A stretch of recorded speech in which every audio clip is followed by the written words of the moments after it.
அங்கே இருக்கிற வீட்டர் என்பதற்காக புரிந்துணர்வு ஒப்பந்தம் போட்டார்.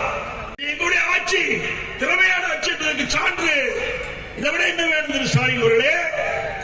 10 ஆண்டு காலத்தில் இன்னைக்கு அது மட்டுமல்ல, இன்றைக்கு மேகதாது இன்னைக்கு காவிரியில் வருகின்ற தண்ணீரை 1999 பாரதிய ஜனதாவோட கூட்டணி வைத்து 5 ஆண்டு காலம் அமைச்சராக இருந்து அதிகாரத்தில் இருந்து அனுபவித்தவர் திமுக கட்சி. உடனடியாக அவரை முறையாக அணுகி தமிழ்நாட்டிற்கு இந்த திட்டத்திற்கு இவ்வளவு நிதி வேண்டும் என்று நீங்கள் கேட்டிருந்தால் கிடைத்திருக்கும்.